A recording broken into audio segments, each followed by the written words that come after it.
Esta es la historia de Diego Molina, jugador de fútbol del equipo La Olimpia.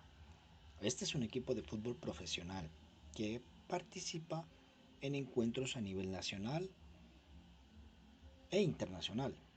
Y Diego es un integrante muy importante del equipo de La Olimpia. Cuando Diego entrena, su rango de temperatura corporal es de 36.1 a 37.8 grados Celsius. Este rango es logrado mediante mecanismos de regulación térmica muy precisos. Cuando el organismo de Diego se sale de este rango, él sabe que existen tres situaciones. Un entorno con temperaturas extremas, muy frío o muy caluroso. El ejercicio prolongado de intensidad alta, realizado en un ambiente caluroso. Y cuando se excede de los 38 grados, se dice que existe fiebre.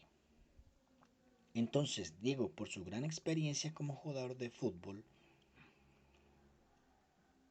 conoce, por su larga experiencia, conoce todos estos datos y los tiene muy presentes. En la noche previa a un partido, si él tiene fiebre, tiene que decidir si juega o no. Esto se da con mucha frecuencia y él lo sabe. El cuerpo humano se somete a actividad física, su temperatura va a tender a aumentar. Y si está con fiebre, lo único que lograría sería recalentar el cuerpo, que no es lo mejor, no es lo más pertinente. Esto no es bueno ni para su salud ni para el bienestar de su equipo.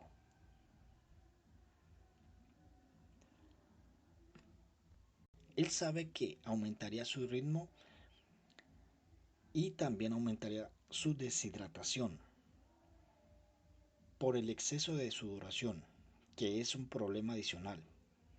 Por eso, él es consciente y sabe que no debe participar del encuentro. Él tiene en cuenta los mecanismos de transferencia del calor, como la conducción, la convección, la evaporación, la radioactividad. Por estos mecanismos físicos, el organismo va a perder o a ganar calor.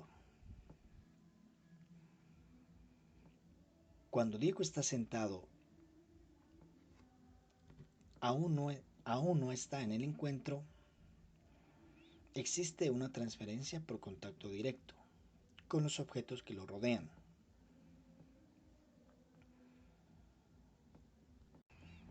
Cuando él realiza un calentamiento durante el día con mucho viento o si practica ejercicios de natación, el calor transferido hacia el entorno, el líquido rodea el cuerpo y se desplaza y se aleja del cuerpo, sustituido por el líquido a menor temperatura, manteniéndose el gradiente de la temperatura entre el cuerpo y el líquido que lo rodea. Mientras existe esa diferencia de calor, se va a mantener la transferencia desde el cuerpo donde el calor es mayor hacia el líquido donde el calor es menor. Cuando existe actividad física, el sudor contribuye a la pérdida de calor. Tiene que evaporarse o de nada sirve que el cuerpo quede sudado si no se evapora el sudor. Durante el reposo existen radiaciones infrarrojas de espectro electromagnéticas, con un 60% de la pérdida de calor. ¿Qué ocurre durante la radiación en el reposo? También existen pérdidas imperceptibles de líquido, de evaporación a través de la piel y de los pulmones por ventilación al calor.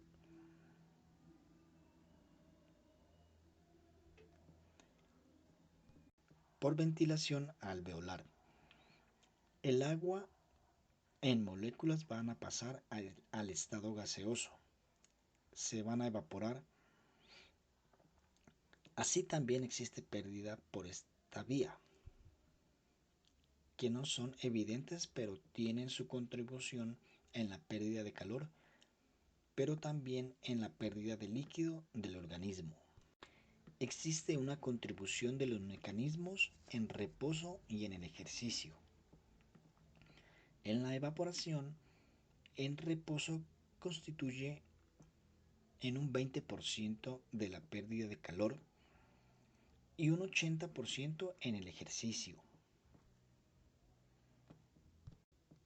La enorme mayoría de calor que se pierde durante el ejercicio físico corresponden a la evaporación del sudor. La, la radiación en reposo constituye un 60% y tan solo un 5% durante la actividad física. La conducción y la convección participan en reposo en un 20% y en la actividad física en un 15% de la pérdida del calor. Cuando Diego realiza o practica ejercicio, la temperatura corporal interna puede llegar a los 40 grados Celsius, la temperatura muscular a los 42 grados Celsius, por lo que los músculos esqueléticos son los principales que generan el calor del cuerpo. Los mecanismos de control de la temperatura corporal están regulados por el hipotálamo, ubicado en la base del cerebro, que recibe datos de los termorreceptores centrales que sensan la temperatura de la sangre. Los mecanismos periféricos se ubican en la piel, que detectan la temperatura de la piel y del entorno. El hipotálamo genera una respuesta enviada a los efectores que ejecutan esta respuesta para mantener la temperatura dentro del rango de la normalidad. Estos efectores son como los vasos sanguíneos, los músculos esqueléticos, las glándulas sudoríparas, las glándulas endocrinas, las hormonas, la tiroides y las grasas pardas. Cuando el equipo de Diego tiene un encuentro con el equipo del Junior de Barranquilla, se tienen que desplazar hacia esta ciudad, que es de un ambiente caluroso. Diego sabe que esto implica una menor irrigación muscular, porque parte de la sangre se dirige a la piel. Por lo tanto, se favorece el metabolismo anaeróbico de tipo láctico, que implica un mayor consumo de glucógeno. Y con ese vaciamiento de los depósitos de glucógeno y esa mayor producción de lactato, existe un mayor riesgo de fatiga muscular. Al mismo tiempo, existe una mayor sudoración, mayor pérdida de líquido que conduce a una deshidratación. Si esta es severa, puede terminar reduciendo el volumen total de la sangre o bulimia, porque parte del agua se pierde y esta agua pertenece al plano sanguíneo. A menor volumen de sangre, menor volumen sistólico. Esto reduce el gasto cardíaco y determina un menor rendimiento, un sobrecalentamiento a medida de que existe menos sangre. Esta menor cantidad de sangre se destina a la piel para eliminar el exceso de calor, además de entrañar riesgos para la salud.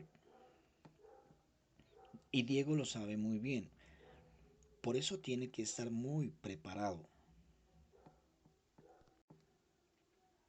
Diego se aclimata al calor a medida que transcurre el entrenamiento, como una adaptación, aumento de la bulimia, es decir, que la competencia entre la piel y el músculo para el flujo sanguíneo va a reducirse mediante mayor cantidad de sangre circulante, entonces va a haber más sangre para repartir entre los músculos para el metabolismo muscular y la contracción muscular y hasta la piel para eliminar el exceso de calor. Además, otra adaptación es el inicio más temprano a la sudoración a medida de que el cuerpo se comienza a calentar, una mayor sudoración en áreas claves, no de la sudoración total, pero sí en las áreas que aumentan la sudoración. Hay retención de iones en el organismo. Se pierden menores iones mediante la sudoración. Existe un menor uso de glucógeno, por lo tanto, menos producción de ácido láctico y existe menor riesgo de sentir la fatiga. Y Diego lo sabe. Hay una mayor bulimia que implica rendimiento mejorado, producción mayor de sudor para poder evitar la fatiga en este encuentro en un lugar caluroso. Después de haber jugado en Barranquilla, se dirigen a un encuentro con el equipo de La Paz Bolivia, el Bolívar. En el frío, el metabolismo, en la medida de mantener el calor, el cuerpo produce una vasoconstricción periférica que determina una menor movilización de ácidos grasos entre tejidos subcutáneos y el cuerpo. Por eso Diego ha acostumbrado a aclimatarse.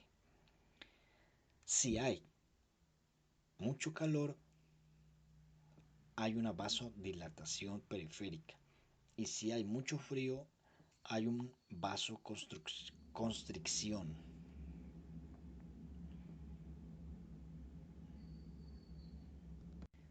Diego tiene en cuenta todos estos conceptos. Por eso ha tenido muy buenos rendimientos con su equipo y le ha ido muy bien.